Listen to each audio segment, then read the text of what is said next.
에티오피아는 지원해줄 가치가 없는 나라예요. 3억 유로가 흔적도 없이 사라졌습니다. 7천만 국민이 아사 직전에 몰렸고 EU가 내린 사형 선고는 충격적이었습니다. 그런데 모두가 포기한 그 순간 믿을 수 없는 일이 벌어졌습니다. 70년 전 에티오피아가 지켜준 나라가 전 세계 몰래 지원팀을 보냈던 것입니다. 제 이름이 회원인 이유를 아십니까? 할아버지가 평생 갚지 못한 은혜를 풀어달라는 뜻이었습니다. 그로부터 정확히 2년 후 유엔 조사단이 에티오피아에서 목격한 것은 전 세계를 뒤흔들었습니다. 모든 나라가 한국을 배워야 합니다. 도대체 한국인 단 5명이 어떻게 7천만 명의 운명을 바꾼 걸까요? 그 충격적인 이야기 지금 바로 시작합니다. 유럽연합 농업지원단 단장 클라우스 밀러가 서류 뭉치를 테이블에 내던졌습니다. 서류가 바닥에 흩어지는 소리가 회의실을 가득 채웠어요. 실패다. 완전한 실패야. 저는 테클레 하일레, 에티오피아 농업부에서 일하는 32살 공무원입니다. 그날 저는 정말 모든 걸 포기하고 싶었어요. 8년간의 노력이 한순간에 무너지는 기분이었죠. 13번째예요. 정확히 13번째 실패입니다. 제가 떨리는 목소리로 말했지만 클라우스는 차가운 눈빛으로 저를 쏘아봤습니다. 그의 파란 눈에는 경멸이 가득했어요. 당신의 나라는 대체 뭐가 문제인가? 우리가 얼마나 많은 돈을 쏟아부었는데?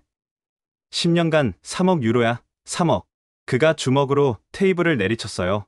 커피잔이 덜그럭거렸죠. 회의실 밖에서 울부짖는 소리가 들려왔어요.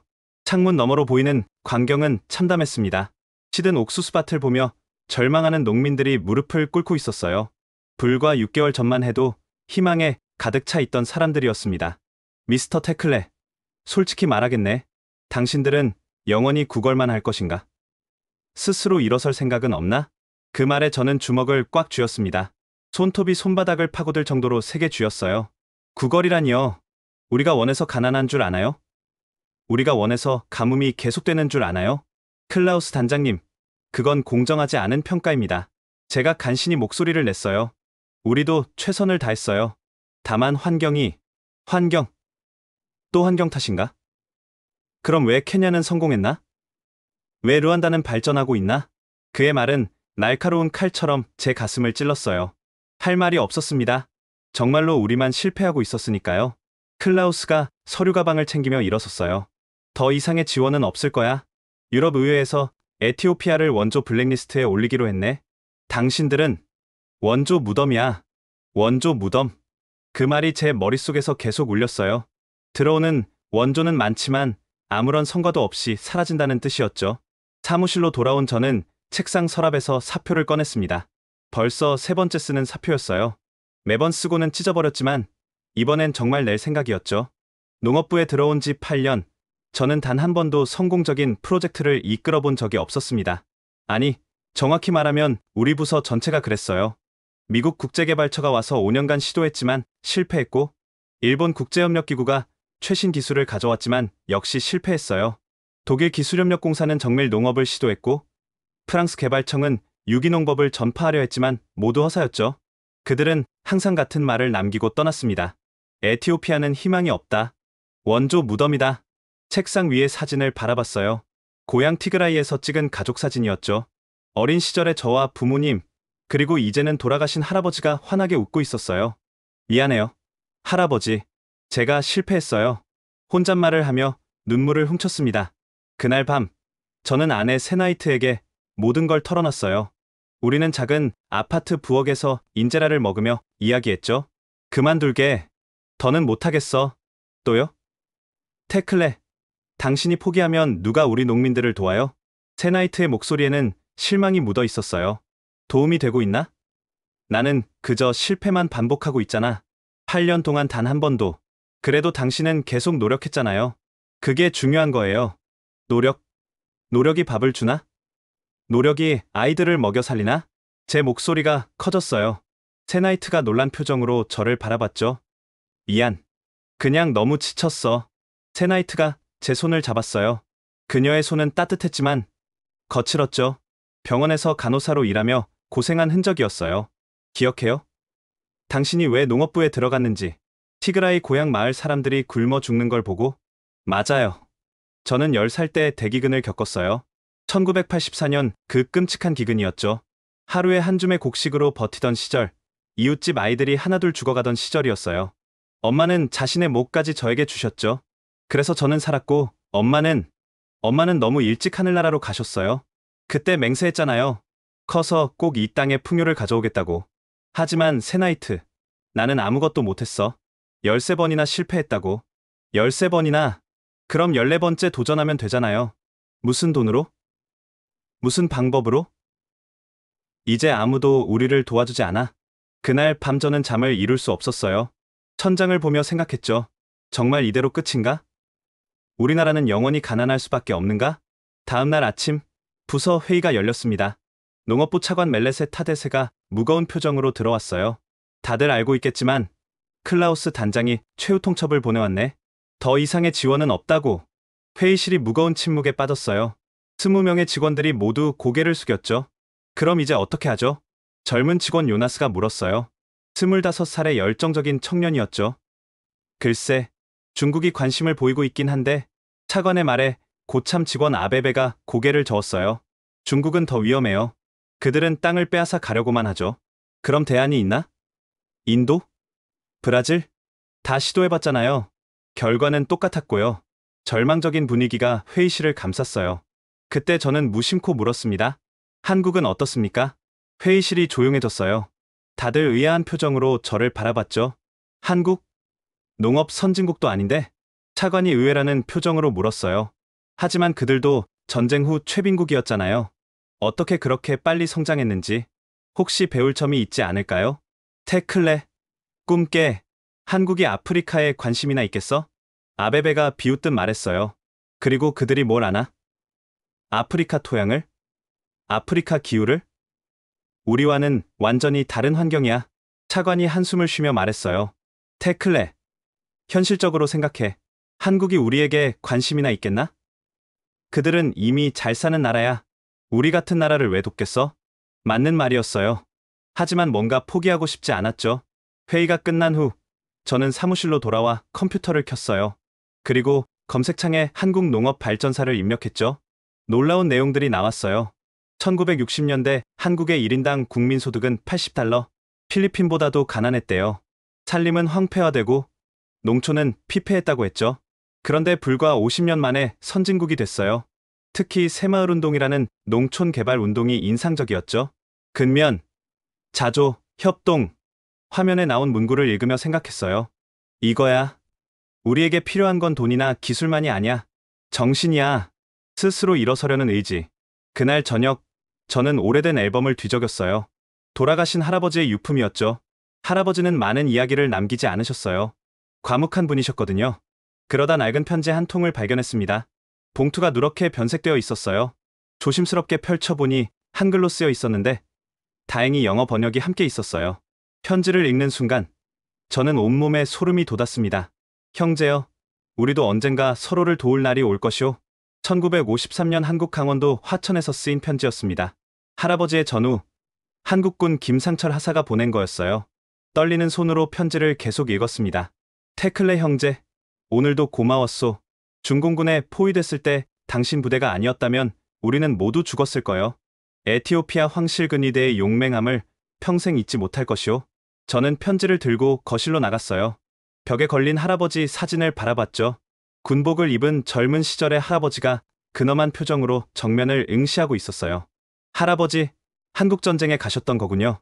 저는 할아버지가 참전 용사인 줄은 알았지만 구체적인 이야기는 들은 적이 없었어요. 할아버지는 전쟁 이야기를 거의 하지 않으셨거든요. 편지를 계속 읽었습니다. 전쟁이 끝나면 우리는 각자의 나라로 돌아가겠지만 이 인연을 잊지 않겠소. 우리 한국도 지금은 폐허지만 언젠가 일어설 것이오. 그때 꼭 에티오피아에 보답하겠소. 이것은 피로 맺은 약속이오. 피로 맺은 약속. 그 문구가 가슴을 울렸어요. 저는 집으로 가는 길에 계속 그 편지를 생각했습니다. 할아버지는 에티오피아 황실근위대 칸네바 대대 소속으로 한국전쟁에 참전하셨어요. 1951년부터 1954년까지 3년간 한국에 계셨죠. 세나이트, 이것 좀 봐. 저는 아내에게 편지를 보여줬어요. 세나이트도 놀란 표정이었죠. 할아버지가 한국전쟁에 참전하셨다고? 그것도 이렇게 깊은 인연이? 그러게. 나도 몰랐어. 할아버지는 늘 과묵하셨잖아. 세나이트가 편지를 다시 읽으며 말했어요. 태클레, 이건 운명인 것 같아요. 70년 전의 약속이 지금 당신에게 온 거예요. 하지만 한국이 정말 우리를 도와줄까? 시도해봐야 알죠. 안 그래요? 그날 밤, 저는 한국의 농업 발전사를 더 깊이 연구했습니다. 놀라운 사실들을 발견했어요. 1970년대 한국은 쌀 자급자족을 달성했고, 백색혁명으로 농가 소득을 크게 늘렸대요. 특히 인상적인 건 정부 주도가 아닌 농민 스스로의 참여로 이뤄졌다는 점이었죠. 바로 이거야. 저는 무릎을 쳤습니다. 우리에게 필요한 건 일방적인 원조가 아니라 함께 성장하는 파트너십이었어요. 다음 날, 저는 한국농촌진흥청 웹사이트를 찾았어요. 국제협력 부서가 있더군요. 떨리는 마음으로 연락처를 찾았습니다. 이메일을 쓰기 시작했어요. 쓰고 지우기를 수십 번 반복했죠. 어떻게 시작해야 할지 막막했어요. 결국 저는 진심을 담아 썼습니다. 안녕하십니까? 저는 에티오피아 농업부 테클레 하일레입니다. 70년 전 우리 할아버지들은 한국에서 함께 싸웠습니다. 칸네바 전투에서 에티오피아군은 한국을 위해 피를 흘렸고, 그때 맺어진 우정은 아직도 기억되고 있습니다. 키보드를 두드리는 손가락이 떨렸어요. 이제 저희가 도움이 필요합니다. 하지만 저희는 일방적인 원조를 구하는 게 아닙니다. 한국이 이룬 농업 기적의 비결을 배우고 싶습니다. 함께 성장할 수 있는 방법을 찾고 싶습니다. 메일을 쓰면서 눈물이 났어요. 자존심이 상했지만 우리 농민들을 위해서라면. 저희는 13번 실패했습니다. 모두가 우리를 원조 무덤이라고 부릅니다. 하지만 저는 아직 희망을 버리지 않았습니다. 한국도 최빈국에서 선진국이 됐잖아요. 저희도 할 수 있다고 믿습니다. 마지막으로 할아버지의 편지 사진을 첨부했어요. 그리고 떨리는 마음으로 전송 버튼을 눌렀죠. 일주일이 지났지만 답장은 없었습니다. 매일 메일함을 확인했지만 헛수고였어요. 역시 무리였나? 열흘째 되는 날, 포기하려던 순간이었어요. 메일함에 한글 제목의 메일이 도착했습니다. 테클레 하일레 선생님께 메일 잘 받았습니다. 저는 농촌진흥청 국제협력과 강혜원입니다. 심장이 쿵쿵 뛰었어요. 떨리는 손으로 메일을 열었죠. 강혜원. 그녀는 42살의 농업연구관이었어요. 토양학 박사 학위를 가진 전문가였죠. 할아버님의 편지를 읽고 깊이 감동했습니다. 저희 할아버지도 칸네바 전투에서 에티오피아군의 도움으로 살아남으셨다고 하셨어요. 이제 저희가 보답할 차례인 것 같습니다. 믿을 수 없었어요. 정말로 답장이 온 거예요. 그것도 이런 인연이 있다니? 하지만 테클레 선생님, 저희는 거창한 원조를 약속드릴 수 없습니다. 한국 정부 예산도 한정적이고 아프리카 사업 경험도 부족하거든요. 실망스러웠지만 이해할 수 있었어요. 계속 읽었죠. 대신 제안 드립니다. 함께 해결책을 찾아보면 어떨까요? 실패를 두려워하지 않고 끝까지 함께 노력한다면 분명 방법이 있을 거예요. 함께 찾는다. 그 말이 마음에 와닿았어요. 지금까지 다른 나라들은 일방적으로 가르치려고만 했거든요. 저희 팀은 작습니다. 예산도 많지 않아요. 하지만 진심은 있습니다. 70년 전의 약속을 지키고 싶은 마음이요. 다음 날 화상회의가 잡혔습니다. 처음으로 강혜원 연구관을 만났어요. 화면 속 그녀는 단정한 모습이었지만 눈빛은 따뜻했어요. 테클레 선생님, 반갑습니다. 먼저 실패 원인을 정확히 분석해야 할 것 같아요. 그녀는 단도직입적이었어요. 보내주신 자료를 며칠간 분석했어요. 토양 염분과 관계 시스템이 가장 큰 문제로 보이네요. 맞습니다. 하지만 그걸 아는 것과 해결하는 건 다른 문제예요. 자금도 없고 기술도 부족하고. 테클레 선생님, 한국 속담에 이런 말이 있어요. 시작이 반이다. 강혜원이 미소 지으며 말했어요. 이미 문제를 알고 있다면 반은 해결한 거예요. 이제 나머지 반을 해결하면 되죠. 하지만 어떻게요? 이미 13번이나 실패했는데. 그래서 제안 드립니다. 저희가 직접 가서 현장을 보고 싶어요. 책상에서는 답이 안 나와요. 흙을 만져보고 농민들을 만나보고 직접 경험해야 해요. 순간 가슴이 뛰었어요. 직접 온다고요? 하지만 실패하면 어떻게 하죠? 실패를 두려워하면 아무것도 할 수 없어요. 강혜원이 진지한 표정으로 말했어요. 저희 아버지가 늘 하시던 말씀이 있어요. 씨앗은 땅에 묻혀야 싹이 튼다고. 실패를 두려워해서 씨앗을 뿌리지 않으면 아무것도 거둘 수 없어요. 그 말에 뭔가 뜨거운 게 올라왔어요. 희망이었을까요? 아니면 간절함이었을까요? 그런데 강 연구관님, 왜 우리를 돕고 싶으신 거예요? 솔직히 한국에는 별 이득이 없잖아요. 강혜원이 잠시 침묵했어요. 그리고 조용히 말했죠. 제 할아버지가 돌아가시기 전에 하신 말씀이 있어요. 칸네바에서 에티오피아 전우가 대신 수류탄에 몸을 던졌대요. 그 덕분에 할아버지가 살았고 저희 가족이 있는 거죠. 화면 너머로 그녀의 눈이 붉어지는 게 보였어요. 그 빚을 평생 잊지 못하셨대요. 언젠가 꼭 갚으라고 하셨어요. 강 연구관님, 그리고 하나 더 있어요. 저는 농업이 사람을 살린다고 믿어요.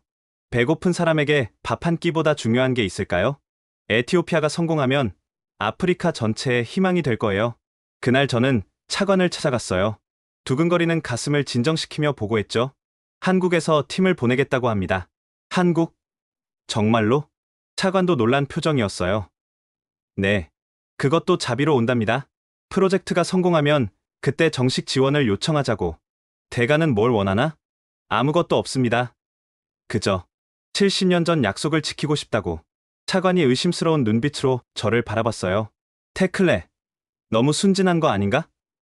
세상에 공짜는 없어. 하지만 시도해볼 가치는 있지 않을까요?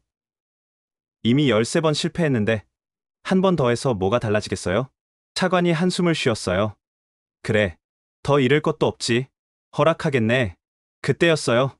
사무실 문이 열리고 누군가 들어왔습니다. 일본 국제협력기구에서 파견된 다나카 코지였어요. 실례합니다. 테클레 씨, 한국과 접촉한다는 소문을 들었는데 다나카는 45살의 농업 전문가였어요.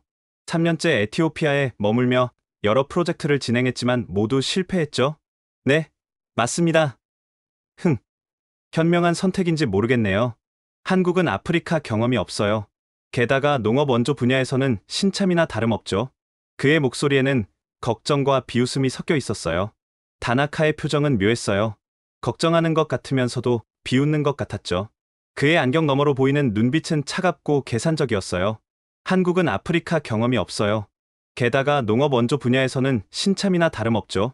우리 일본이 20년 동안 축적한 노하우도 통하지 않는 곳이 에티오피아예요. 그래도 시도해볼 가치는 있지 않을까요? 제가 대답하자 다나카가 한숨을 쉬었어요. 테클레 씨, 우리 일본은 에티오피아에 20년간 투자했어요. 최고의 전문가들, 최신 기술, 막대한 자금을 쏟아부었죠. 그런데도 실패했다면 이유가 있는 거 아닐까요? 그 말이 가슴에 박혔어요. 맞는 말이었으니까요. 하지만 전 포기하고 싶지 않았습니다. 하지만 다나카 씨, 접근 방법이 달랐을 수도 있잖아요. 한국이 뭐가 다르다는 거죠? 똑같은 아시아 국가고, 똑같이 선진국이고, 똑같이 자기들 방식을 강요할 거예요. 다나카가 안경을 벗고 닦으며 말했어요. 제가 3년간 여기 있으면서 깨달은 게 있어요.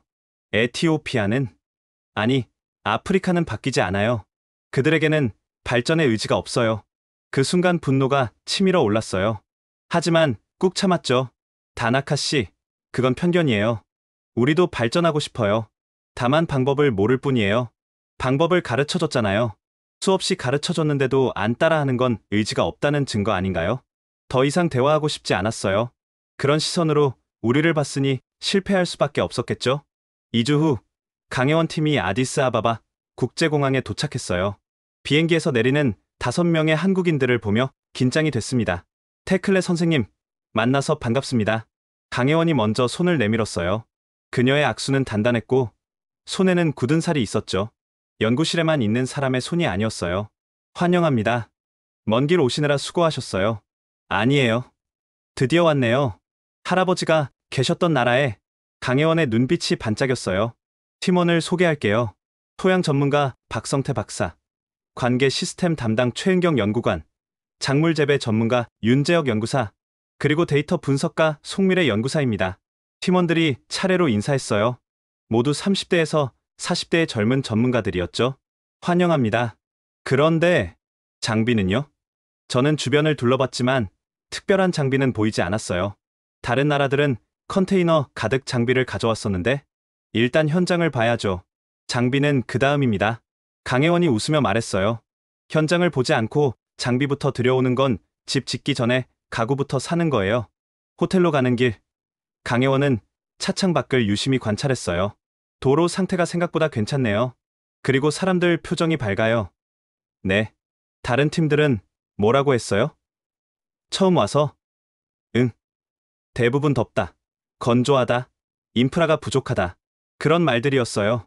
그것만 봤으니 실패했겠죠. 강혜원의 말에 뭔가 다르다는 걸 느꼈어요. 첫날 우리는 티그라이 지역 시범 농장으로 향했어요. 메마른 땅이 끝없이 펼쳐져 있었습니다. 5월인데도 땅은 바짝 말라 있었고 바람이 불 때마다 흙먼지가 날렸어요. 다른 전문가들은 이런 광경을 보면 한숨부터 쉬었어요. 하지만 강혜원 팀은 달랐습니다. 이 토양, 한국 서해안 간척지랑 비슷하네요. 박성태 박사가 무릎을 꿇고 흙을 한 줌 집어 들었어요. 손가락 사이로 흙을 비비며 냄새를 맡았죠. 염분 농도가 상당히 높아요. 하지만 불가능한 수준은 아닙니다. 새만금도 이랬거든요. 수원이 어디 있죠? 최은경 연구관이 물었어요. 우기에는 저 계곡에서 물이 내려와요. 하지만 금방 말라버리죠. 그럼 저장이 관건이네요. 한국도 예전엔 그랬어요. 천수답에 의존하다가 저수지를 만들면서 바뀌었죠. 그때 현지 농민들이 모여들었어요. 호기심 반, 의심 반의 눈빛이었죠. 또 외국인들이 왔구나 라고 티그리냐어로 말했습니다. 나이든 농민 하나가 중얼거렸어요. 저는 통역하지 않았습니다. 뭐라고 하셨어요? 그런데 강혜원이 물었어요. 눈치가 빠른 사람이었죠. 그냥 환영한다고 했습니다. 테클레 선생님, 솔직하게 말씀해 주세요. 신뢰는 정직함에서 시작됩니다. 할 수 없이 통역했더니 강혜원이 농민에게 다가갔어요. 맞습니다. 많은 외국인이 왔다 갔죠. 그들이 실패한 이유가 뭐라고 생각하세요? 통역을 들은 농민이 놀란 표정을 지었어요. 보통 외국 전문가들은 농민들의 의견을 묻지 않거든요. 그들은 우리 말을 듣지 않았어. 그저 자기들 방식만 강요했지. 60대로 보이는 농민이 경계심 가득한 목소리로 말했어요. 책에서 배운 대로만 하려고 했어. 우리가 대대로 살아온 이 땅을 자기들이 더 잘 안다고 했지. 그럼 우리는 먼저 듣겠습니다. 이 땅에서 대대로 살아온 분들이 진짜 전문가니까요. 강혜원의 대답에 농민들의 표정이 조금씩 바뀌었어요. 정말 들을 거요? 네. 가르쳐 주세요. 이 땅의 특성을, 기후를, 여러분들이 살아온 방식을. 분위기가 바뀌었어요. 농민들이 하나둘 다가와 이야기하기 시작했습니다. 우기가 짧아. 6월 중순에 시작해서 9월 초면 끝나. 바람이 세. 특히 2월에서 4월 사이에는 모든 걸 말려버려. 옛날엔 이렇지 않았어. 내가 어렸을 땐 숲도 있었고. 강혜원 팀은 노트북이 아닌 수첩에 깨알같이 받아 적었어요. 하나도 놓치지 않으려는 듯 진지하게 들었죠. 그때 멀리서 지켜보던 사람이 있었어요. 다나카였습니다. 열심히 하시네요. 점심시간에 다나카가 다가왔어요. 강 연구관님, 처음이시죠? 아프리카는? 네, 처음입니다. 그럼 조언 하나 드려도 될까요? 농민들 말을 너무 믿지 마세요. 그들은 과학을 모르니까요. 강혜원이 다나카를 바라봤어요. 과학을 모른다고 해서 자기 땅을 모르는 건 아니지 않을까요? 이론적으로는 맞죠. 하지만 현실은 달라요. 3년간 여기 있어 본 사람으로서 드리는 조언이에요. 감사합니다. 하지만 저희는 저희 방식대로 해보겠습니다. 다나카가 어깨를 으쓱했어요. 뭐 직접 겪어보시면 알겠죠? 그가 떠난 후 박성태 박사가 말했어요. 저 사람, 뭔가 이상해요. 우리가 성공하길 바라지 않는 것 같은데? 경쟁자라고 생각하나 봐요. 최은경이 말했어요. 아니면 자기들이 실패한 걸 우리가 성공하면 체면이 말이 아니겠죠? 그날 저녁 호텔에서 회의가 열렸습니다. 오늘 수집한 정보를 정리해봤어요. 송미래가 노트북을 펼쳤어요. 농민들 말이 맞아요. 강수 패턴이 지난 20년간 크게 변했어요. 그런데 모든 원조 프로젝트가 옛날 데이터를 기준으로 했네요. 그리고 토양 분석 결과예요. 박성태가 이어받았어요. 염분도 문제지만 더 큰 문제는 유기물 함량이에요. 거의 0%에 가까워요. 해결책은? 제가 물었어요. 단계적 접근이 필요해요. 먼저 토양 개량, 그 다음 적합한 작물 선택, 마지막으로 관계 시스템 구축. 윤재혁이 설명했어요. 그리고 가장 중요한 건 농민들의 참여예요. 그들이 주인의식을 가져야 해요. 그때 노크 소리가 들렸어요. 문을 열자 뜻밖의 인물이 서 있었죠. 다나카였습니다. 저녁 식사라도 함께 어때요? 한국팀을 환영하는 의미로. 뭔가 수상했지만 거절할 이유는 없었죠. 레스토랑에서 다나카는 와인을 따르며 넌지시 물었어요. 강 연구관님, 한국은 스마트팜 기술이 뛰어나다던데요? 과찬이십니다. 하지만 그건 한국 환경에 맞춰진 거 아닌가요? 아프리카는 완전히 다른 세계예요. 맞습니다. 그래서 현지화가 필요하죠. 현지화. 말은 쉽지만 실행은 어렵죠. 우리도 10년을 시도했으니까요. 다나카가 와인을 한 모금 마시고 말을 이었어요. 혹시 한국 정부가 특별한 이유로 에티오피아에 관심을 갖는 건가요? 요즘 중국처럼 아프리카 진출을 노리는 나라가 많아서 저희는 비즈니스가 아닌 약속을 지키러 왔습니다. 강혜원이 단호하게 답했어요. 70년 전 전쟁터에서 맺어진 약속 말입니다. 다나카의 표정이 굳어졌어요. 약속. 그런 감상적인 이유로 국가 예산을 쓴다고요? 감상적이라고요? 신뢰와 의리를 지키는 게 감상적인가요? 분위기가 싸늘해졌어요. 뭐, 각자의 방식이 있는 거겠죠. 다나카가 자리에서 일어났어요. 행운을 빕니다. 정말로요. 하지만 너무 기대하지는 마세요. 그가 떠난 후 강혜원이 말했어요. 저 사람, 우리를 견제하고 있어요. 왜일까요? 자존심 때문이 아닐까요? 일본이 못한 걸 한국이 하면 제가 추측했어요. 아니면 다른 이유가 있을 수도. 일주일 후 첫 시범 사업이 시작됐어요. 강혜원 팀은 한국에서 가져온 최신 장비가 아닌 현지에서 구할 수 있는 재료로 시작했습니다. 이게 가능할까요? 제가 걱정스럽게 물었어요. 1970년대 한국도 이렇게 시작했어요. 없으면 만들고 안 되면 될 때까지 하고. 박성태가 삽을 들며 말했어요. 새마을운동 때는 시멘트도 귀했대요. 그래도 해냈죠. 농민들도 호기심을 갖고 지켜봤어요. 저 사람들 다르네. 한 농민이 말했어요. 그러게.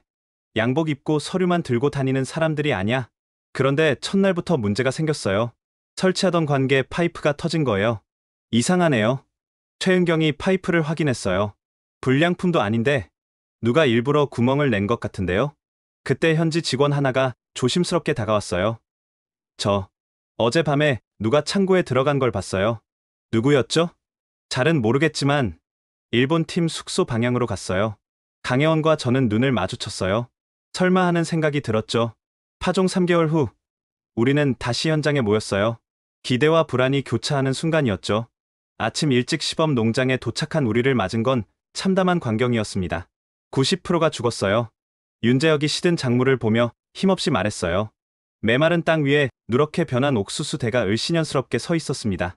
바람이 불자 마른 잎들이 부스러지는 소리가 들렸어요. 이럴 수가. 강혜원의 얼굴이 창백해졌어요. 3개월간의 노력이 한순간에 무너진 거였죠. 역시 안 되는구나. 갑자기 뒤에서 고함 소리가 들렸어요. 돌아보니 수백 명의 농민이 몰려오고 있었습니다. 맨 앞에는 횃불과 농기구를 든 사람들이 있었어요. 또 속았다. 또 거짓말했어. 앞장선 건 마을 대표 개브레였어요. 60대 중반의 거구였는데 분노로 얼굴이 붉게 달아올라 있었죠. 농민들이 돌을 들고 있었어요. 몇몇은 곡괭이와 삽을 들고 있었죠. 정말 위험한 상황이었습니다. 다들 진정하세요. 제가 앞으로 나섰지만 소용없었어요. 테클레, 네가 또 외국인들을 데려와서 우리를 실험쥐로 만들었구나. 게브레가 제 멱살을 잡았어요. 그의 손은 거칠고 힘이 셌죠. 13번이야. 13번이나 속았어. 이제 14번째구나. 게브레 씨, 잠깐만. 닥쳐. 너희들 때문에 우리는 씨앗도 잃고 시간도 잃고 희망도 잃었어. 군중이 점점 가까이 다가왔어요. 돌이 날아왔고 하나가 제 어깨를 스쳤죠. 그때 강혜원이 앞으로 나왔습니다. 제 잘못입니다. 그녀의 외침에 잠시 소란이 멈췄어요. 테클레 선생님은 책임이 없어요. 실패한 건 저희 기술이에요. 화내실 거면 저한테 화내세요. 농민들이 잠시 멈칫했어요. 보통 외국 전문가들은 실패하면 현지인 탓을 하거든요. 당신이 책임진다고? 어떻게? 게브레가 강혜원에게 다가갔어요. 우리가 잃은 걸 돌려줄 수 있어? 아이들이 굶는 걸 막을 수 있어? 지금은 못합니다. 하지만은 필요 없어. 당장 떠나. 모두 떠나라고. 그때 강혜원이 놀라운 행동을 했어요. 갑자기 무릎을 꿇은 거예요. 뭐 하는 거야? 게브레도 당황했어요. 한국 팀원들도 놀랐죠. 팀장님. 박성태가 말리려 했지만 강혜원은 고개를 들지 않았어요. 죄송합니다. 정말 죄송합니다. 그녀의 목소리가 떨렸어요. 저희가 자만했어요. 한국에서 성공했으니 여기서도 될 거라고 생각했어요. 여러분의 고통을 진짜로 이해하지 못했어요. 농민들이 웅성거렸어요. 이런 모습은 처음 봤으니까요. 하지만 아직 끝나지 않았습니다. 강혜원이 고개를 들었어요. 눈에는 눈물이 고여 있었지만 목소리는 단호했죠. 3개월만 더 기회를 주세요. 실패하면 제 전 재산을 보상금으로 드리겠습니다. 뭐라고? 모두가 놀랐어요. 저도 믿을 수 없었죠. 무슨 소리야? 당신들이 무슨 돈이 있다고. 게브레가 비웃었어요. 그때 강혜원이 가방에서 서류를 꺼냈어요. 한국어로 된 문서였는데 영문 번역이 함께 있었죠. 이게 제가 가진 전부예요. 서울에 있는 아파트 등기부등본이에요. 20년 동안 모은 거죠. 실패하면 팔아서 보상하겠습니다. 장내가 술렁였어요. 농민들도 당황한 표정이었죠. 강 연구관님, 그럴 수 없어요. 제가 말렸지만 그녀는 단호했어요. 태클레 선생님, 이게 제 진심입니다. 저는 여러분께 거짓 희망을 준 책임을 져야 해요. 그러자 박성태가 나섰어요. 저도 겁니다. 제 차라도 별거 아니지만 저도요. 저도 보탤게요. 최은경, 윤재혁, 송미래까지 각자 가진 것을 내놓겠다고 했어요. 농민들이 당황했어요. 이런 일은 처음이었으니까요. 분노에 차 있던 분위기가 조금씩 바뀌었죠. 왜 그렇게까지 하는 거요? 한 농민이 물었어요. 왜 당신들 재산까지 걸면서? 강혜원이 일어섰어요. 무릎에는 흙이 묻어 있었죠. 70년 전 에티오피아 군인들이 한국에서 목숨을 걸고 싸웠어요. 그중 많은 분이 돌아오지 못했죠. 농민들이 조용해졌어요. 그분들은 왜 싸웠을까요? 자기 나라도 아닌 머나먼 한국을 위해서. 강혜원이 군중을 둘러봤어요. 의리 때문이었어요. 자유를 지키겠다는 신념 때문이었어요. 이제 저희가 그 빚을 갚을 차례예요. 그때 군중 속에서 한 여자가 나왔어요. 30대 후반으로 보이는 여성이었는데 당당한 모습이 인상적이었죠. 잠깐만요. 이분들 말을 들어봐요. 마르타, 넌 뭘 알아? 게브레가 소리쳤어요. 마르타, 그녀는 마을 학교 교사였어요. 똑똑하고 영향력 있는 여성이었죠. 우리 할아버지가 한국전에서 싸우셨어요. 칸네바 대대 소속이었죠. 사람들이 웅성거렸어요. 돌아가시기 전에 말씀하셨어요. 한국 사람들은 약속을 지키는 사람들이라고. 그들이 폐허에서 일어선 건 서로를 믿었기 때문이라고. 마르타가 강혜원을 바라봤어요.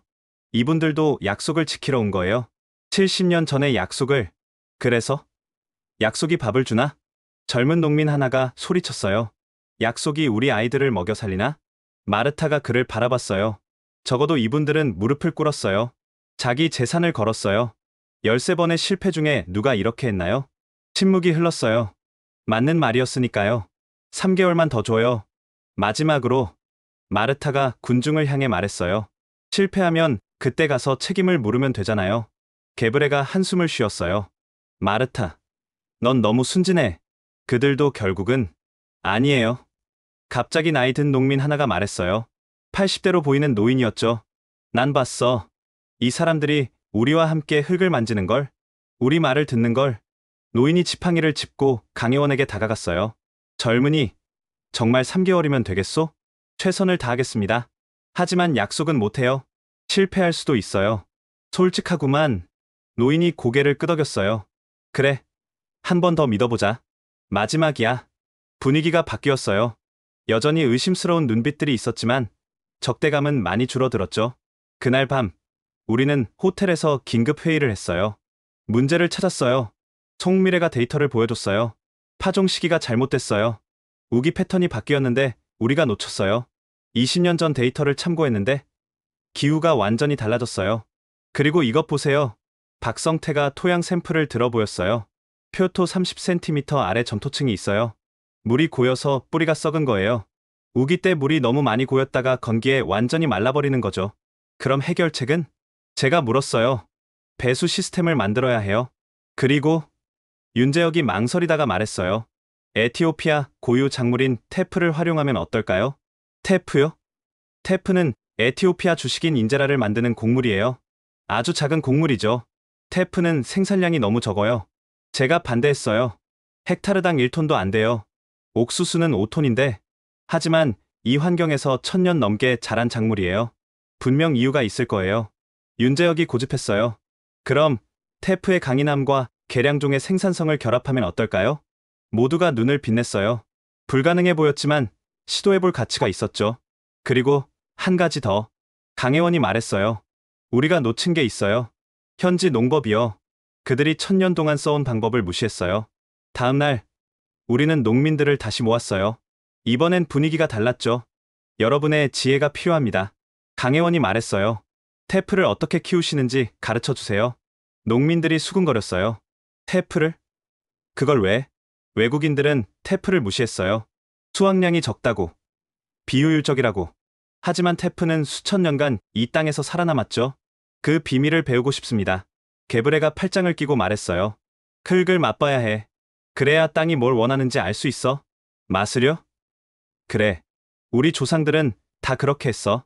짠맛이 나면 염분이 많은 거고, 쓴맛이 나면 알칼리성이고, 강혜원이 주저없이 흙을 집어 맛봤어요. 한국 팀원들도 따라했죠. 짜요. 그리고 쓴맛도 나요. 그렇지. 그게 이 땅의 성격이야. 그런 땅에는 테프가 제격이지. 농민들이 웃기 시작했어요. 처음으로 진짜 소통이 시작된 거죠. 그리고 파종 시기는 달의 모양을 봐야 해. 마르타가 설명했어요.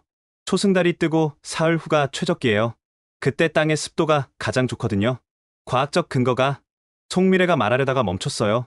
강혜원이 눈빛으로 제지했거든요. 달의 모양이라 흥미롭네요. 더 자세히 알려주세요. 한 달간 우리는 농민들에게 배웠어요. 언제 비가 올지 예측하는 법. 작은 징조로 토양 상태를 아는 법. 구름이 저 산 너머에서 올라오면 사흘 뒤 비가 와요. 이 풀이 자라는 곳은 물이 고이기 쉬운 곳이에요. 개미가 집을 높이 쌓으면 큰 비가 온다는 신호예요. 과학 장비로도 놓친 것들을 농민들은 알고 있었어요. 그런데 어느 날 아침 이상한 일이 벌어졌어요. 실험 포장에 뿌려둔 비료가 사라진 거예요. 도둑이 들었나? 아니에요. 이건 현지 직원이 조심스럽게 말했어요. 어제 일본 팀 트럭을 봤어요. 새벽에 여기 왔다가 갔어요. 이제 확실해졌어요. 다나카가 우리를 방해하고 있다는 게. 증거를 잡아야 해요. 제가 말했지만 강혜원은 고개를 저었어요. 아니요. 그들은 그들대로 두세요. 우리는 우리 일에만 집중해요. 하지만 테클레 선생님, 복수는 아무것도 바꾸지 못해요. 성공이 최고의 복수예요. 실험 포장을 다시 만들었어요. 이번엔 농민들의 지혜와 한국 기술을 결합했죠. 테프와 계량종을 교배한 새로운 품종, 전통적인 두둑 재배법의 점적 관계 시스템 결합, 현지 퇴비와 과학적 시비법의 조화. 이번엔 다를 거예요. 마르타가 확신에 찬 목소리로 말했어요. 두 번째 파종이 시작됐어요. 이번엔 농민들도 함께했죠. 이렇게 심어요. 깊이는 2cm, 간격은 15cm. 게브레가 시범을 보였어요. 씨앗을 넣을 때는 이렇게 축복을 빌어요. 자라라. 번성하라. 우리를 먹여라. 라고 말했습니다. 미신 같지만 윤재혁이 중얼거렸어요.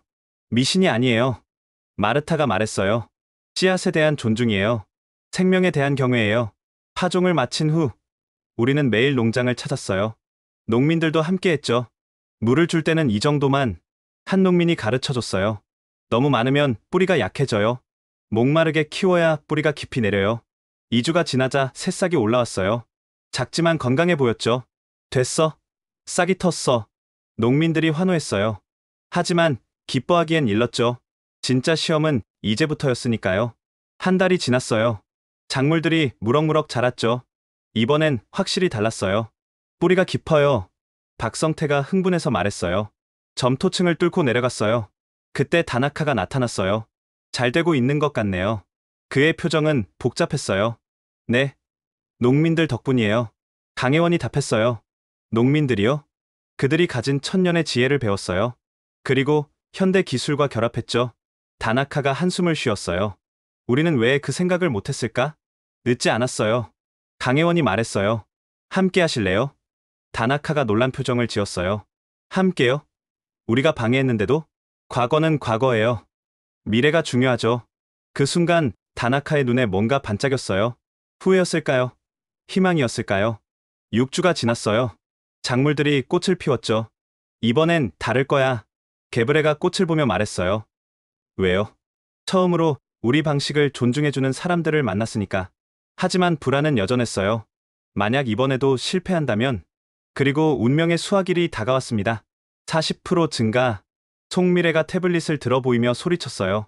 아침 햇살이 황금빛으로 물든 밭을 비추는 가운데 실험 포장의 수확량 데이터가 화면에 떴습니다. 정말이에요? 다시 한번 확인해봐요. 저도 믿기지 않아서 다시 물었어요. 지난 8년간 단 한 번도 20% 이상 증가를 본 적이 없었거든요. 네, 정확해요. 작년 대비 40% 증가해요. 헥타르당 1.4톤이에요. 드디어 해냈어요. 작은 성공이지만 13번의 실패 끝에 얻은 첫 의미 있는 성과였습니다. 테프와 계량종의 교배가 성공한 거예요. 게다가 농민들이 알려준 재배 시기가 정확했어요. 윤재혁이 황금빛으로 익은 이삭을 만지며 설명했어요. 보세요. 테프의 강인함과 계량종의 생산성이 결합됐어요. 줄기는 튼튼하고 이삭은 풍성해요. 농민들도 믿을 수 없다는 표정이었어요. 정말 됐어. 정말로. 개브레가 떨리는 손으로 이삭을 만졌어요. 거친 손에 눈물이 떨어졌죠. 50년 농사지었지만 이런 수확은 처음이야. 그런데 기쁨도 잠시 또 다른 문제가 생겼습니다. 물이 부족해요. 최은경이 걱정스럽게 말했어요. 건기가 예상보다 일찍 시작됐어요. 이대로면 다음 작기에는.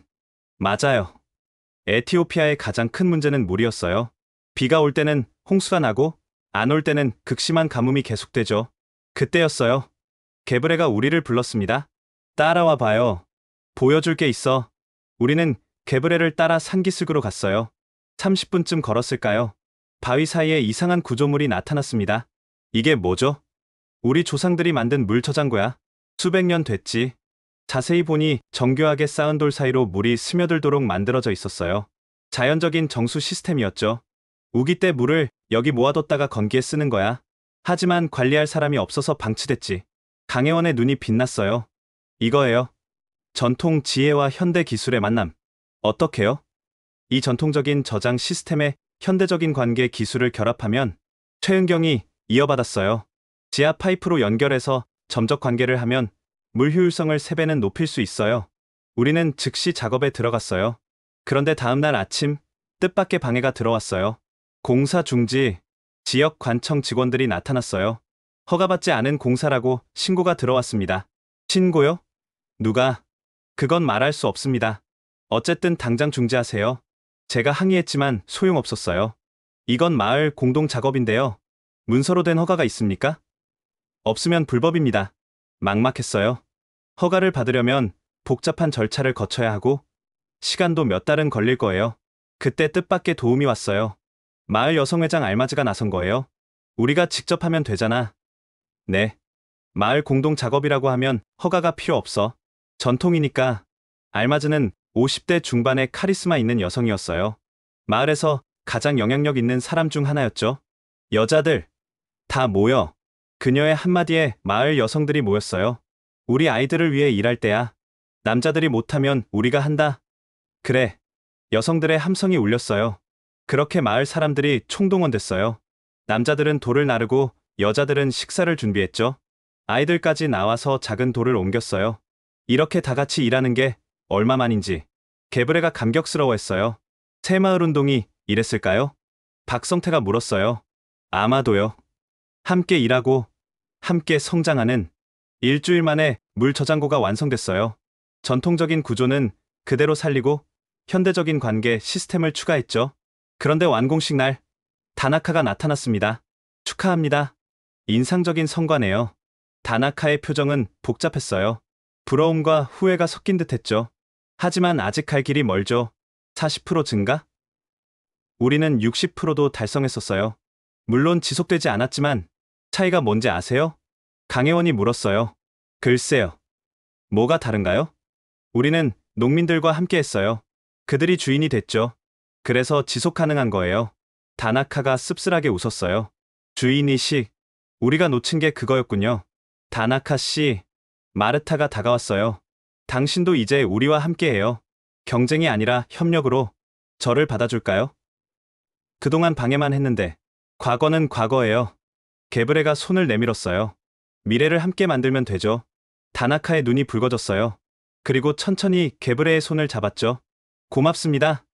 정말 고맙습니다. 그 후로 놀라운 변화가 시작됐어요. 다나카는 일본의 자금과 기술을 지원했고 우리는 함께 일했죠. 두 번째 수확 시기가 왔어요. 모두가 긴장했습니다. 제발. 저는 기도하는 마음이었어요. 농민들도 마찬가지였죠. 수확이 시작됐어요. 한 포기, 두 포기. 그런데 이상했어요. 이삭이 예상보다 묵직했습니다. 이거 봐요. 한 농민이 소리쳤어요. 알곡이 꽉 찼어. 이렇게 실한 건 처음이야. 믿을 수 없었어요. 테프는 원래 알곡이 작은데 개량된 품종은 확실히 달랐습니다. 수확량 측정 결과가 나왔어요. 송미래가 뛰어왔어요. 80% 증가해요. 헥타르당 1.8톤이에요. 환호성이 터졌어요. 농민들이 서로 껴안고 울었습니다. 됐다. 정말 됐어. 우리가 해냈어. 그때 하늘에서 비가 내리기 시작했어요. 건기인데 비가 온 거예요. 축복의 비야. 알마즈가 하늘을 보며 외쳤어요. 하늘도 우리 성공을 축하하는구나. 모두가 비를 맞으며 춤을 췄어요. 기쁨의 춤이었죠. 그날 저녁 마을 잔치가 열렸어요. 인제라와 전통주가 차려졌고 커피 세리머니가 시작됐죠. 건배. 강혜원이 잔을 들었어요. 에티오피아와 한국의 우정을 위해, 그리고 일본도. 다나카가 덧붙였어요. 우정을 위해. 다 같이 외쳤어요. 축제가 한창일 때 마르타가 연설을 했어요. 여러분, 우리가 무엇을 배웠습니까? 혼자서는 할 수 없다는 걸 배웠어요. 하지만 함께하면 불가능도 가능해진다는 걸 배웠어요. 맞아. 우리는 이제 시작이에요. 이 성공을 온 에티오피아에 퍼뜨려야 해요. 열광적인 박수가 쏟아졌어요. 그때 뜻밖의 손님이 도착했어요. 정부 관계자들이었죠. 농업부에서 왔습니다. 이곳의 성과를 직접 확인하러 왔어요. 그들은 데이터를 확인하고 농장을 둘러봤어요. 놀랍군요. 정말 80% 증가가 맞나요? 네. 그것도 지속 가능한 방식으로요. 제가 자랑스럽게 답했어요. 비결이 뭡니까? 협력이요. 전통과 현대의 협력, 농민과 전문가의 협력, 그리고 국가 간의 협력. 관계자가 고개를 끄덕였어요. 정부에서 이 모델을 전국으로 확산시키고 싶어 합니다. 협조해 주시겠습니까? 물론이죠. 우리는 새로운 단계로 나아가고 있었어요. 작은 마을의 성공이 이제 국가적 프로젝트가 되는 거죠. 밤이 깊어갈 무렵, 저는 강혜원과 함께 밭을 걸었어요. 정말 해냈네요. 제가 말했어요. 아니에요. 우리가 해낸 거예요. 모두가 함께. 이제 어떻게 되는 걸까요? 더 큰 도전이 기다리고 있겠죠. 하지만 이제는 자신 있어요. 별이 쏟아지는 밤하늘을 보며 우리는 더 큰 꿈을 꿨습니다. 에티오피아 전체가 풍요로워지는 그날을 위해 할아버지가 이 메달을 남기셨어요. 마르타가 낡은 나무 상자를 열었어요. 붉은 벨벳 천 위에 놓인 메달이 촛불에 반짝였죠. 에티오피아 황실근위대 휘장이 새겨진 훈장이었습니다. 우리는 마르타의 집에 모여 있었어요. 내일 있을 마을 총회를 앞두고 있었죠. 농민들 사이에서 프로젝트 확대를 놓고 의견이 갈렸어요. 일부는 여전히 의심하고 있었습니다. 칸네바 전투에서 받으신 거예요. 한국군과 함께 중공군 3개 사단을 막아냈대요. 마르타가 훈장을 조심스럽게 만졌어요. 1951년 5월이었대요. 중공군 15만 명이 공격해왔는데 우리 할아버지 부대는 800명뿐이었대요. 800명이 15만 명을? 박성태가 놀라서 물었어요. 네. 한국군과 함께 3일 밤낮을 싸웠대요. 탄약이 떨어지면 돌을 던지고 총검으로 싸우고. 마르타의 목소리가 떨렸어요. 253명이 전사했어요. 하지만 끝까지 진지를 지켰죠. 강혜원이 눈물을 훔쳤어요. 저희 할아버지도 그 전투에 계셨어요. 살아남은 건 에티오피아군 덕분이라고 하셨죠. 그래서 내일 총회가 더 중요해요. 마르타가 일어섰어요. 할아버지들이 피로 맺은 인연을 우리가 이어가야 해요. 다음 날 아침, 마을 회당에 사람들이 모였어요. 500명이 넘는 인원이었죠. 찬성파와 반대파가 명확히 갈려 있었어요. 왜 그들을 믿어야 해? 겨우 한두 번 성공했다고? 보수적인 농민들이 반대했어요. 특히 장로 멜카무가 강경했죠. 70대의 노인으로 마을에서 가장 영향력 있는 사람 중 하나였어요. 우리 조상들은 수천 년간 우리 방식으로 살아왔어. 왜 바꿔야 하지? 멜카무 장로님. 하지만 시대가 변했어요. 젊은 농민 아베라가 반박했어요. 우리 방식으로는 더 이상 먹고 살 수 없어요. 아이들이 굶고 있다고요. 그래도 외국인들에게 의존하는 건 반대야. 분위기가 험악해졌어요. 찬반이 팽팽했죠. 그때 마르타가 일어섰어요. 장로님, 할아버지가 왜 한국에 가셨는지 아세요? 황제의 명령이었지. 아니에요. 자원하셨어요. 자유를 지키러 가신 거예요. 마르타가 오래된 편지를 꺼냈어요. 플라스틱 봉투에 조심스럽게 보관된 편지였죠. 읽어드릴게요. 사랑하는 딸에게, 이곳 한국은 우리처럼 가난하지만 희망이 있는 나라다. 그들은 폐허 속에서도 내일을 꿈꾼다. 우리도 언젠가 그럴 수 있을 거다. 라고 쓰셨어요. 회의장이 조용해졌어요. 그리고 이렇게 쓰셨어요. 한국 사람들은 밤새 책을 읽는다. 총알이 빗발치는 참호 속에서도 글을 배운다. 그들의 배움에 대한 열정이 놀랍다. 라고요. 멜카무 장로가 물었어요. 그래서? 지금 그들이 와서 가르치는 게 아니라 함께 배우려고 해요. 할아버지가 꿈꾸던 그 희망을 가져온 거예요. 말은 그럴듯하지만 그때 강혜원이 손을 들었어요. 제가 한 말씀 드려도 될까요? 통역을 통해 그녀의 말이 전달됐어요. 저희 할아버지도 에티오피아군 덕분에 살았어요. 칸네바 전투에서요. 사람들이 웅성거렸어요. 중공군에 포위됐을 때 에티오피아군이 구해줬대요. 할아버지는 평생 그 은혜를 잊지 못하셨어요. 강혜원이 사진 한 장을 꺼냈어요. 이게 저희 할아버지예요. 그리고 여기 사진 속에는 젊은 한국군과 에티오피아군이 함께 있었어요. 이분이 마르타 씨 할아버지 아닌가요? 모두가 놀랐어요. 정말로 닮았거든요. 맞아요. 우리 할아버지다. 마르타가 흥분해서 말했어요. 70년 전 그들은 전우였어요. 그리고 지금 우리가 다시 만났어요. 분위기가 완전히 바뀌었어요. 반대하던 사람들도 흔들리기 시작했죠. 하지만 여전히 반대하는 사람들이 있었어요. 그래도 우리 땅이야. 외국인들이 와서 이래라 저래라 하는 게 싫어. 젊은 농민 타디세가 소리쳤어요. 30대 초반의 혈기왕성한 청년이었죠. 그때 다나카가 손을 들었어요. 제가 할 말이 있습니다. 모두가 놀랐어요. 일본 팀이 이런 회의에 참석한 적은 없었거든요. 저희가 실패한 이유를 알아요. 우리는 가르치려고만 했어요. 여러분을 무시했죠. 다나카가 고개를 숙였어요. 3년 동안 저는 여러분을 깔봤어요. 못 배웠다고? 과학을 모른다고. 하지만 제가 틀렸어요. 사람들이 조용히 들었어요. 한국팀이 성공한 이유를 아세요? 그들은 여러분을 존중했기 때문이에요. 여러분의 지혜를 인정했기 때문이에요. 그래서? 타디세가 물었어요. 이제 저도 배웠어요. 진정한 발전은 함께할 때 가능하다는 걸. 제발 기회를 주세요. 한국팀과 함께, 여러분과 함께 일하고 싶어요. 다나카가 무릎을 꿇었어요. 일본인이 무릎을 꿇는 건 정말 드문 일이죠. 용서해 주세요. 그리고 함께해 주세요. 충격적인 순간이었어요. 오만했던 일본 전문가가 농민들 앞에 무릎을 꿇다니. 일어나요. 멜카무 장로가 다나카를 일으켜 세웠어요. 용기 있는 사람이군. 잘못을 인정하는 건 쉽지 않지. 그때 알마즈가 일어섰어요. 우리에게 필요한 건 자존심이 아니라 희망이에요. 우리 아이들이 굶지 않을 희망. 그녀의 목소리에는 힘이 있었어요. 작은 성공을 봤잖아요. 80% 수확 증가. 이게 뭘 의미하는지 알아요? 우리 아이들이 배불리 먹을 수 있다는 거예요. 맞아. 여기저기서 동의하는 목소리가 나왔어요. 하지만 더 중요한 게 있어요. 알마즈가 계속했어요. 우리가 함께 일하기 시작했잖아요. 서로 돕고, 지식을 나누고. 이게 진짜 변화예요. 게브레가 일어섰어요. 나는 50년 농사를 지었어. 혼자서. 하지만 이번에 함께 일하면서 깨달았어. 우리가 얼마나 강한지. 그가 주변을 둘러봤어요. 혼자서는 약해. 하지만 함께하면 강해져. 이게 우리 조상들의 지혜 아니었나? 우분투. 누군가 외쳤어요. 우분투는 나는 우리가 있기에 존재한다는 뜻의 아프리카 철학이죠.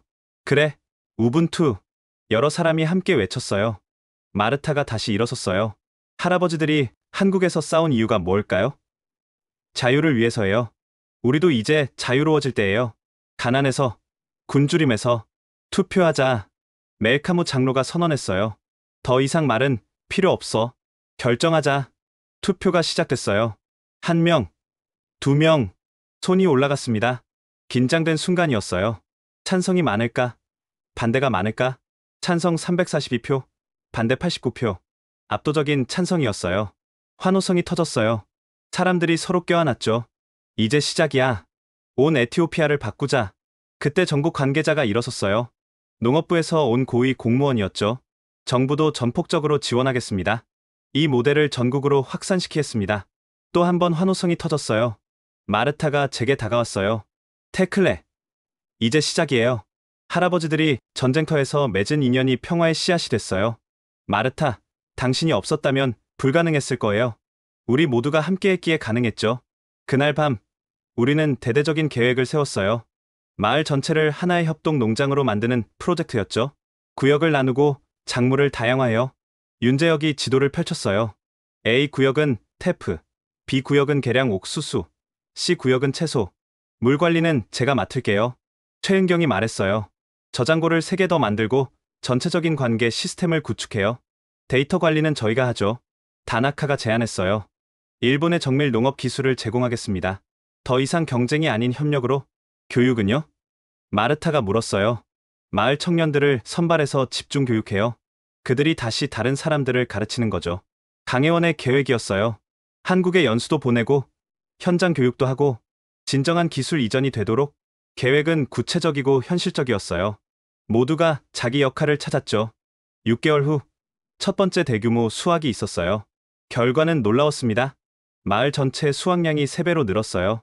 처음으로 식량이 남아 돌았죠. 팔 수 있어. 우리가 시장에 팔 수 있다고. 개브레가 울면서 소리쳤어요. 50년 만에 처음으로 여유 생산물이 생긴 거예요. 더 놀라운 건 다른 마을에서 찾아오기 시작했다는 거예요. 우리도 배우고 싶어요.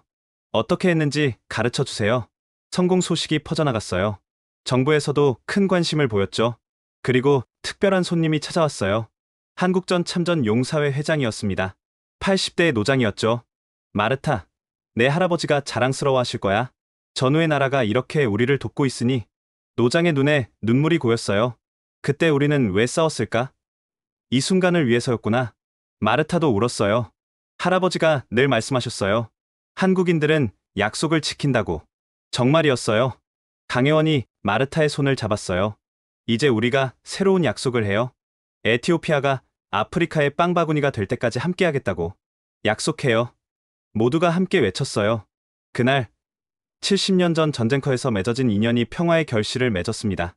피로 맺은 우정이 희망의 씨앗이 되어 새로운 미래를 열어가고 있었어요.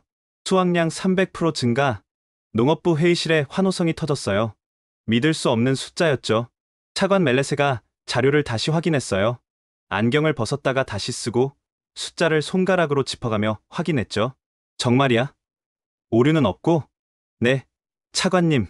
3번이나 검증했습니다. 티그라이 전 지역 평균이에요. 프로젝트를 시작한 지 2년, 티그라이 지역 전체로 확대한 결과였어요. 헥타르당 평균 3.2톤, 과거엔 상상도 못할 수치였죠.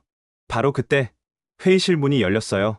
들어온 사람을 보고 모두가 벌떡 일어났습니다. 총리님, 에티오피아 총리 아비 아흐메드였어요. 노벨 평화상 수상자이자 개혁의 아이콘이었죠. 앉아요, 여러분. 축하하러 왔습니다. 총리가 환한 미소를 지었어요. 놀라운 성과예요. 세계가 주목하고 있습니다. 총리님, 이건 시작일 뿐입니다. 제가 용기를 내어 말했어요.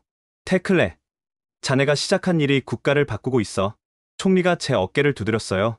8년 전 원조 무덤이라 불리던 곳이 이제는 희망의 땅이 됐어. 한국 팀은 어디 있나? 현장에 있습니다. 오늘도 농민들과 함께. 역시 그렇군. 가서 만나보고 싶네.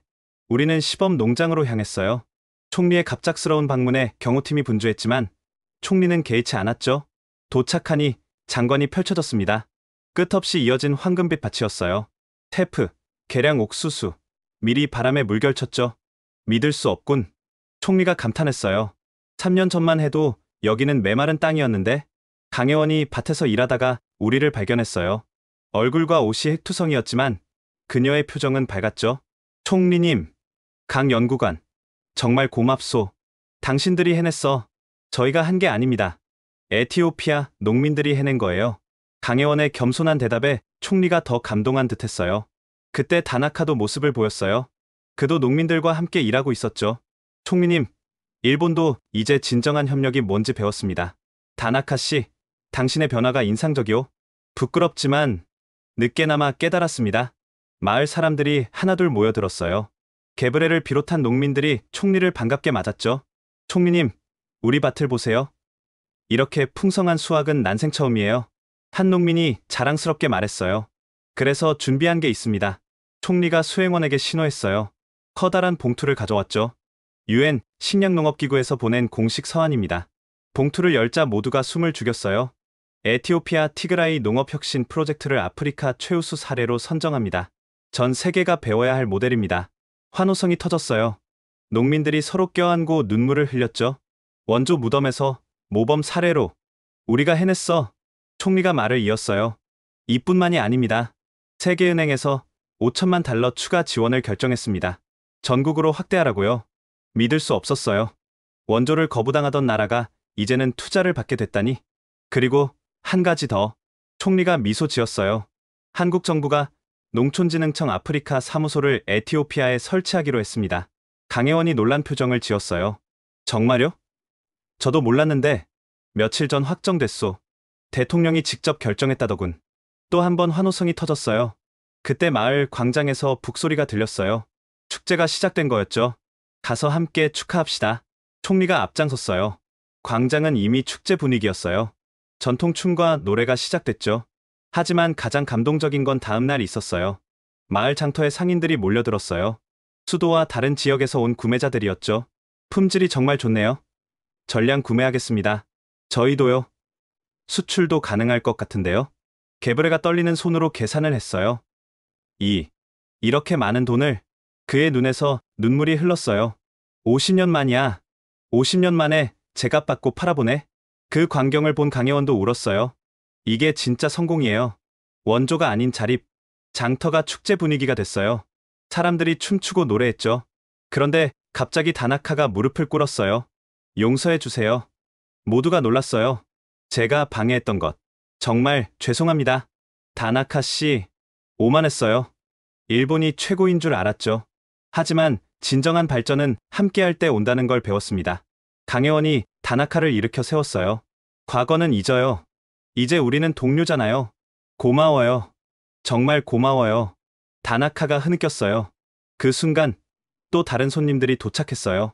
주변국 농업 장관들이었습니다. 케냐에서 왔습니다. 비결을 배우고 싶어요. 우간다도요. 르완다도 참여하고 싶습니다. 수단에서도 왔어요. 순식간에 아프리카 15개국 대표가 모였어요. 이거 즉석 아프리카 농업 정상회담이 되겠는데?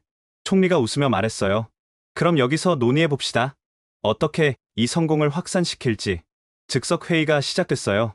황금빛 들판을 배경으로 아프리카의 미래를 논의했죠. 첫 번째 원칙, 현지 농민이 주인입니다. 강혜원이 말했어요. 두 번째, 전통과 현대의 조화. 다나카가 이었죠. 세 번째, 함께 배우고 함께 성장한다. 제가 마무리했어요. 범아프리카 농업혁신 네트워크를 만들면 어떨까요? 케냐 장관이 제안했어요. 좋은 생각이야. 총리가 동의했어요. 에티오피아가 주도하고 한국과 일본이 지원하는, 그리고 각국이 경험을 공유하는 거죠. 우간다 장관이 덧붙였어요. 회의는 밤늦게까지 이어졌어요. 구체적인 실행 계획이 나왔죠. 그때 놀라운 발표가 있었어요. 총리가 일어섰습니다. 여러분, 방금 아디스아바바에서 연락이 왔습니다. 한국 대통령이 에티오피아를 국빈 방문하기로 했답니다. 또 한 번 환호성이 터졌어요. 70년 만에 국빈 방문이에요. 역사적인 순간이야. 강혜원이 제게 속삭였어요. 테클레 씨, 정말 해냈네요. 원조 무덤이 희망의 땅이 됐어요. 아직 시작이에요. 갈 길이 멀죠. 하지만 이제는 혼자가 아니잖아요. 맞아요. 이제 우리는 혼자가 아니었어요. 그날 밤, 성대한 축하연이 열렸어요. 전통 커피 세리머니로 시작했죠. 이 커피처럼, 마르타가 말했어요. 천천히, 정성스럽게, 함께 만들어가는 거예요. 모두가 고개를 끄덕였어요. 축제가 절정에 달했을 때, 할머니 한 분이 강혜원에게 다가왔어요. 이분이 제 남편이에요. 할머니가 낡은 사진을 보여줬어요. 한국군 제복을 입은 젊은 에티오피아 군인이었죠. 한국에서 전사하셨어요. 1952년에 강혜원이 사진을 받아 들었어요. 정말 젊으셨네요. 23살이었어요. 아이를 보지도 못하고 가셨죠. 할머니의 눈에 눈물이 고였어요. 하지만 이제 알겠어요. 남편이 왜 그곳에서 싸웠는지. 오늘을 위해서였어요. 강혜원이 할머니를 꼭 안았어요. 할머님, 그분의 희생을 절대 잊지 않겠습니다. 고마워요. 정말 고마워요. 별이 쏟아지는 아프리카의 밤하늘 아래 우리는 더 큰 꿈을 꿨습니다. 메마른 땅에 기적이 일어났어요. 하지만 진짜 기적은 사람들의 마음이 변한 거였죠. 절망이 희망으로, 불신이 신뢰로, 경쟁이 협력으로. 그것이 진짜 기적이었습니다. 지금까지 원조 무덤에서 희망의 땅으로 거듭난 에티오피아의 놀라운 이야기 들려드렸습니다. 한 통의 이메일이 7천만 명의 삶을 바꿨고 70년 전 전쟁터의 약속이 평화의 열매를 맺었습니다. 여러분은 이 이야기를 들으며 어떤 생각이 드셨나요? 불가능해 보이는 일도 진심과 끈기가 있다면 가능하다는 걸 보여준 사례가 아닐까요? 그리고 진정한 원조는 주는 것이 아니라 함께 성장하는 것임을 깨닫게 해주는 이야기였습니다. 만약 이 이야기가 감동적이었다면 구독과 좋아요를 눌러주세요. 그리고 무엇보다 이 영상을 공유해주세요. 한국이 세계에 전한 희망의 메시지를 더 많은 사람들이 알 수 있도록 70년 전 피로 맺은 약속이 어떻게 기적이 되었는지 함께 나누어 주세요. 진정한 국제협력과 상생의 가치를 널리 알리기 위해 이 이야기를 공유해주세요.